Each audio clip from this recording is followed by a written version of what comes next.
Kapag natutulog ka, anong masarap na posisyon? Patihaya, patagilid o patalikod? Patagilid. Gusto ko yung nagigising na lang ako na ano.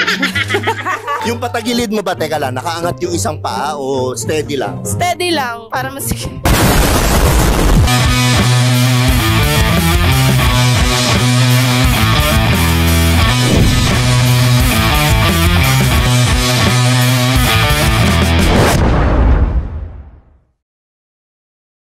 Kung magiging vape ka, Stella, ano ka? 8K puffs o only puffs? 8K pops. Uwi ka ko eh, may inalang.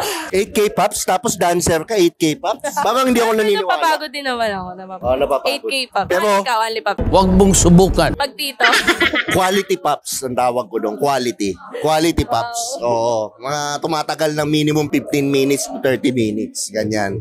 Yun yung ano, quality na yung ano. Hindi ba nakakangawit yun? Hindi naman. Yun ang ano, yun ang kaiba ng tito. Ang boy, upak lang ng upak yan. Ang tito, medyo, ano yan. Ewan ko kay Agatep, ha? Kung magiging palay ka, paano ka dapat bayuhin? Banayad o barubal? Barubal gusto ko. Oh my God! Para fresh yung palay. So barubal? Yun ang gusto mo? Oo naman. Ayaw mo ng banayad? Sa una, easy lang. Tapos sa huli, barubal. Ako po! Patay tayo. Para may buwelo.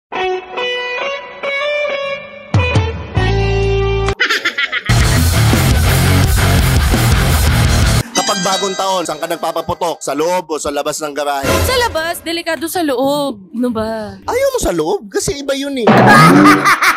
Pwede naman, tas lalabas ko na lang ulit. Ang sarap! Paputok. Ihagis kong gano'n, no? Yun, tama. Tama nga naman, oh. Mas safe, mas safe. Iba kasi yung tirik ng mata nung pag sa loob eh. Iba yung pikit mo. Bakit titirik mata mo sa paputok? Ay, sa bagay, oh. Bastos ko. Oh, diba? Ang bastos mo naman. Kung gunting ka, paano ka bubuka? Malawak o sakto lang? Malawak para perfect yung paggupit. Dancer na dancer, talagang Ganun na malawak. Open na open, ha? No, flexible. Well, Kung magiging manok ka, anong una mong gustong kainin sa'yo? Yung pakpak o yung yung muna para... muna? Muna. Ayaw mo ng diretsong pakpak? Muna para pagbaba sa pakpak, basa na siya. Yung Siyam lang ako. Kapag natutulog ka, anong masarap na posisyon? Patihaya, patagilid o patalikod? patagilid. Gusto ko yung nagigising na lang ako na ano. Yung patagilid mo ba, teka lang, nakaangat yung isang paa o steady lang? Steady lang para mas... Sarap! Bayo malto, put... Kung chichirya ka, alin ka doon? Chicharon o kropek? Charon.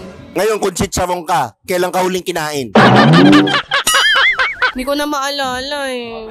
Hindi ko na Mamaya. Mamaya pa lang daw. Mamaya pa lang. Sana all! Naku po, mamaya pa lang kakainin. O, chicharon ka, gaano ka kaingay kainin? Rate from 1 to 10. 8.9. Kasi baka marinig nung ano eh, nasa labas. O, halimbawa, kumain ng chicharon. Ano yung, ikaw yung chicharon, ano sasabihin mo? Halimbawa, nag-iingay ka. Okay, so yun. So ako, wala na akong tanong. Maraming salamat kay Stella. Gusto ko nila i-promote mo yung mga social media mo para ma-follow ka ng mga manyakis doon. Hello po. Follow niyo po ako sa lahat ng social media accounts ko for TikTok, Instagram, and Facebook at Estella Estrada. Yung Estella ko, may letter E sa unahan. Thank you! So eto nga pala si Tio Brian. Nandito ulit ako sa GD Super Club at nagtatapos na ang ating interview kasama si Stella. At lagi niyong tatandaan ng kasabihan, walang pangit-pangit Sa titong galit. Rar!